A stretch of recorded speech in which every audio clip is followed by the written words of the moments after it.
The all in all. From the Kabalion. While all is in the all, it is equally true that the all is in all. To him who truly understands this truth hath come great knowledge.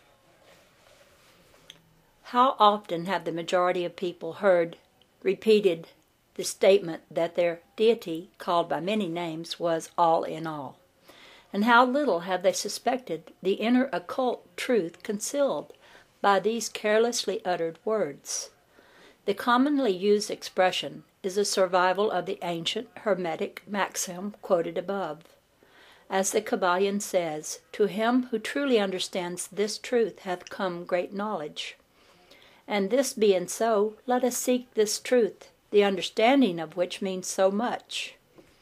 In this statement of truth, this Hermetic maxim, is concealed one of the greatest philosophical, scientific, and religious truths.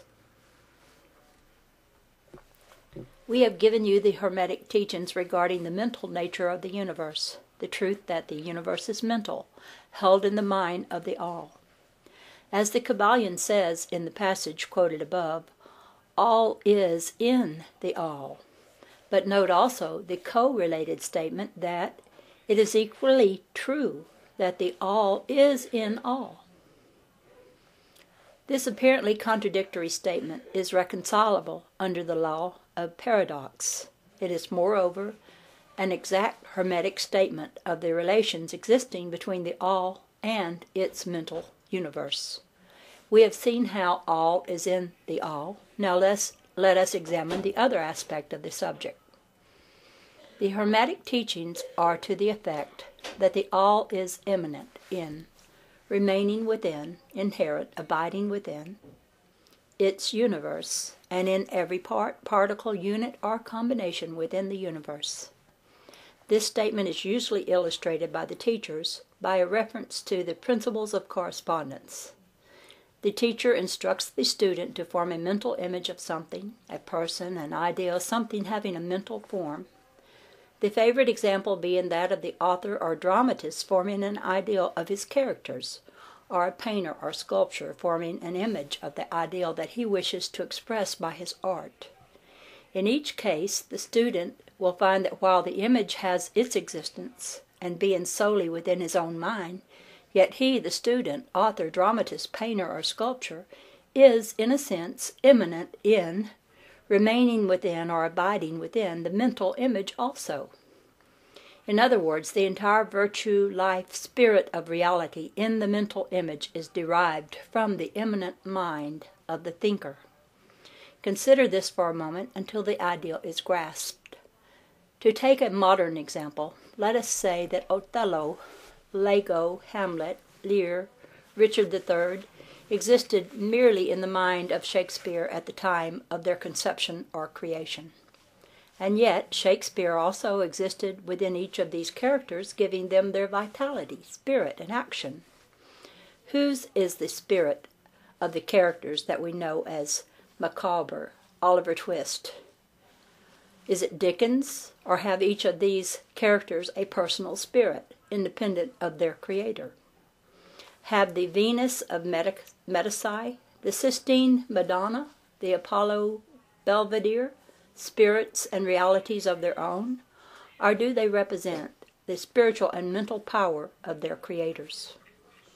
The law of paradox explains that both propositions are true, viewed from the proper viewpoints. Micawber is both Micawber and yet Dickens. And again, while Micawber may be said to be Dickens, yet Dickens is not identical with Micawber. Man, like Micawber, may exclaim, "The spirit of my Creator is inherent within me, and yet I am not he." How different this from the shocking half-truth so vercofiously announced by certain of the half-wise, who fill the air with their raucous cries of "I am God." Imagine poor Micawber, or the sneaky Uriah Heep crying, "I am Dickens," or some of the lowly clods in one of Shakespeare's play grandiosely announcing that "I am Shakespeare." The all is in the earthworm, and yet the earthworm is far from being the all. And still the wonder remains that though the earthworm exists merely as a lowly thing, created and having its being solely within the mind of the All, yet the All is immanent in the earthworm and in the particles that go to make up the earthworm. Can there be any greater mystery than this of all in the All and the All in all?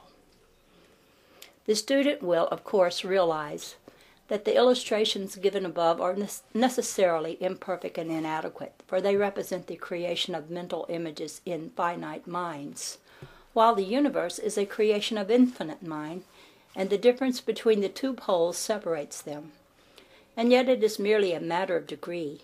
The same principle is in operation, the principle of correspondence manifest in each, as above, so below, as below, so above.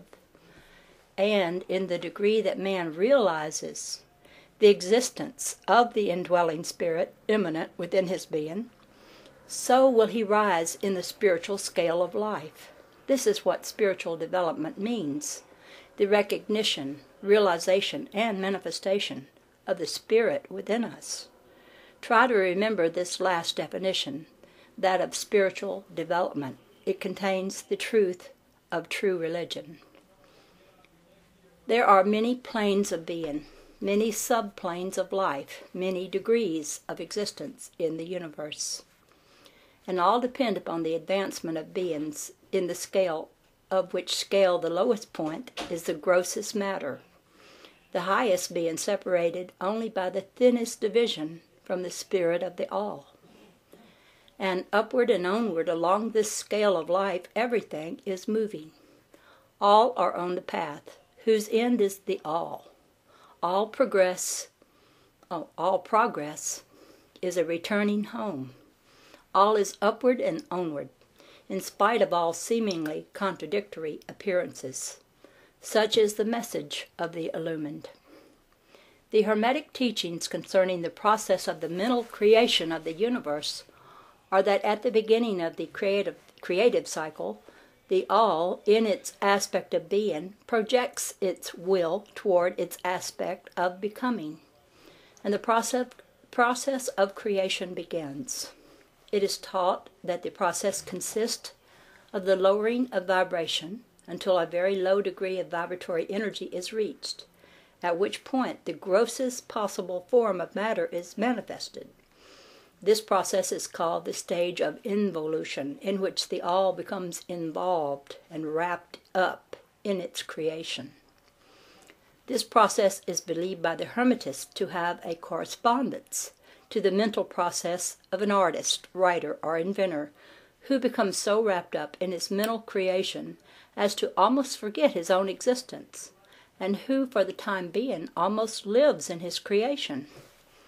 If instead of wrapped we use the word wrap, perhaps we will give a better idea of what is meant. The involuntary stage of creation is sometimes called the outpouring of the divine energy, just as the evolutionary state is called the indrawing. The extreme pole of the creative process is considered to be the furthest removed from the All, while the beginning of the evolutionary stage is regarded as the beginning of the return swing of the pendulum of rhythm, a coming home ideal being held in all of the Hermetic teachings.